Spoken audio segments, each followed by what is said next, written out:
Niggas can't tie my shoes. Why do I post sparring footage of Honey Hands? Well, me personally, there's a few different reasons. I'm going to get into them as fast as I can here. One reason is my son is only 14 years old to 165 pounds.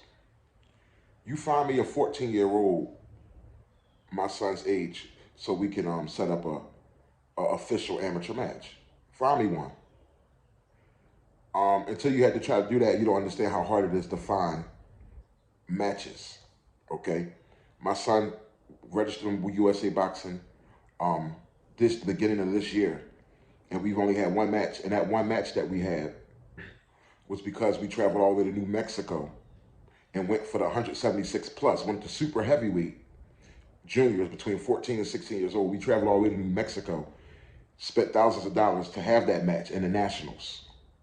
Okay, so you talking about, you know, the NBA, you talk about a kid going from high school back in the day, like Kobe or Kevin Garnett, go from high school, go straight to the league. You talk about a kid that never had an amateur match, going straight, his first match in the nationals. And he only lost in a split decision against a kid that was about 50 pounds heavier than him. Okay, had to gain 8 pounds in just 3 days. Okay, so for us, it's hard finding my son matches, Honey Hands matches. So what we do is we take every sparring match as a match. That's what we're using, okay? We put it out there to raise awareness of what we got going on, this 14-year-old phenom who's fastly developing. He's only been boxing since age 11, but he's a very fast learner, very tough, very gritty kid. And I've seen him go to the dark side. So for all the stuff that you guys see on video, imagine what doesn't come out on video. I've seen him go to the dark side. I've seen him endure a lot. All of his opponents are always 21, 22, 18, 19, 17 is like the youngest. He's never going against anybody his age, okay? So we just have to, when we get tough sparring, we look at every sparring. Basically, I know some people are against saying this, but we look at a fight as a fight. At the end of the day, you putting on gloves, you getting in there, you trying to hurt me, I'm trying to hurt you. That's how we look at it. So we give 100% in everything that we do. And that's something I always told my son. We ain't coming this thing to be normal. My son ain't coming in this thing getting hit upside the head for fun. If we're going to be getting hit upside the head, and hit people upside the head, it's going to be publicized. The days, I mean, from my perspective, I understand that everything doesn't get posted, okay? I can understand that. And we respect other fighters.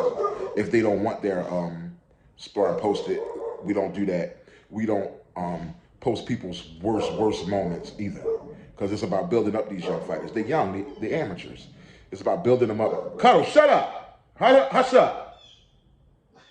It's about building them up, not tearing them down. Sorry about my dog. It's about building them up and not tearing them down, okay? But we believe in giving 100% to raise awareness to what we got going on. We can't get at kids that's 130 pounds, 17 years old, 130 pounds, 135 pounds. My son gym mates, they can find matches very easy. They get matches all the time. We can't get matches all the time. We have to spend a lot of money, and that's what we're going to continue to do, travel.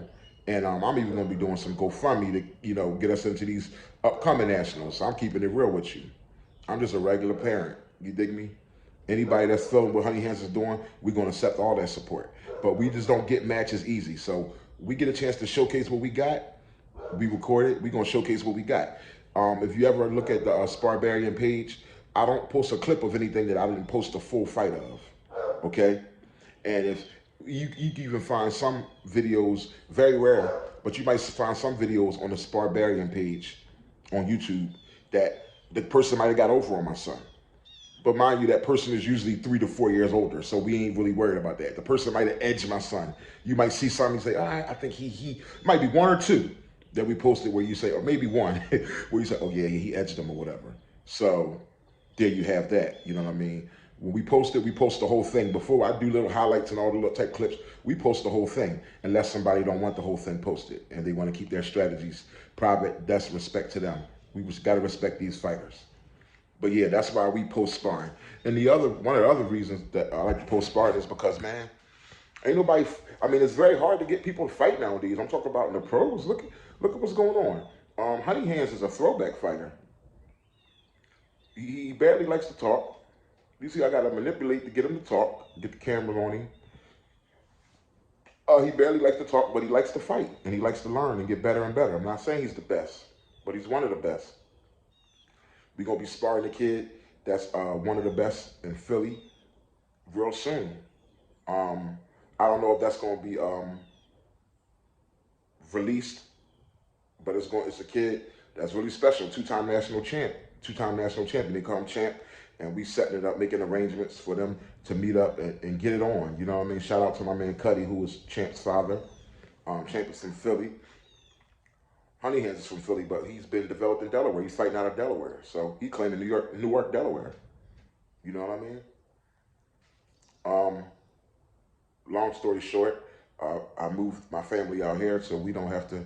I don't want them to have to go. My son to have to go through what I came through in Philadelphia. Bad enough he had to live in Philadelphia a few of his early years and went through enough, seen enough. You know what I mean? Gunshots and all that type of stuff, broad daylight. But yeah. So we go around. You see, we move around. We look for hard sparring. We could get it if it's a reasonable age range. That's usually 5 to 6 years older than him. But you know what I mean? If they're kind of green, we ain't gonna throw them in there with like a 21-year-old guy that's about to turn pro or that's turning pro. You know what I mean? At least not without an understanding that, you know, don't try to kill my son. You know what I mean? We ain't stupid. But if a guy's 21 years old and he might be in the realm of he's not that experienced, you know what I mean? We let him mix. You see it on the Sparring page. You get it all. We're giving you the raw and uncut. These guys don't want to fight no more. We just showing you the raw hunger. I figure you young, and the amateurs, let them fight. Let them fight and gain their respect now. Let them fight and learn lessons now. Learn how to dig deep now.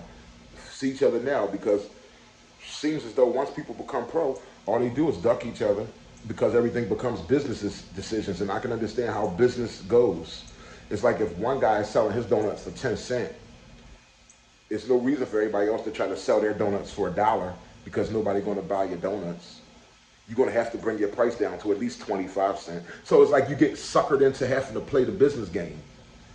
So before we get to the point and we come to change all that, Honey Hands is a throwback fighter. He's willing. I have to slow him down. He's willing to fight whoever. There's nobody he's not willing to get in the ring with. But I have to slow him down because we don't want to see his continual, gradual development. He's a young kid. You don't want to, I mean, I see them take a lot, though, you know what I'm saying? But still, for lack of better words, you don't want to break their confidence. They're still young and building up. So you still have to be wise. And that's why I make sure that I'm my son's secondary coach, because a father is always going to be a coach regardless. I'm his secondary coach, but I make sure that my son has a primary coach that even will give me wisdom, and I get up under people and I soak up game from mentors, people that have not just been boxing fans like me all my life, but that's been in this boxing game all their lives. So I soak up insight, I soak up wisdom. I'm humble, I'm smart. One thing I always did is know how to move. But I'm gonna tell you one thing, we taking advantage of this digital era. I mean, in the days, some of you guys might hear me rapping on some of this stuff. These like old raps on some of the video clips and stuff like that. But the only thing, and I had deals on the table in my time as far as in the rap game, and I don't desire that now. But the only thing that hindered me was that I was before the digital era. The people after me were from the digital era. We put Philly on the map before the digital era. We was in the battling all over the place, going to New York. That's what we was about, hustling, going face to face and getting it in. And that's kind of the same motto that I'm putting my son through, going face to face, traveling around, meeting the best of the best, let's get it in. But he has the digital era on his side, so I'm recording it, and I'm posting little clips, and I'm showing you guys what's going on. I'm showing you guys who's next, and that's Honey Hands. But and rotate, get back on your bounce. Bounce on the tire. Bounce on the tire. Bounce on the tire, get that head moving. There you go, bounce on the tire. There you go. And busy you the jab. Busy the jab. Good round. Good round. Good work, good work. Good work, bud.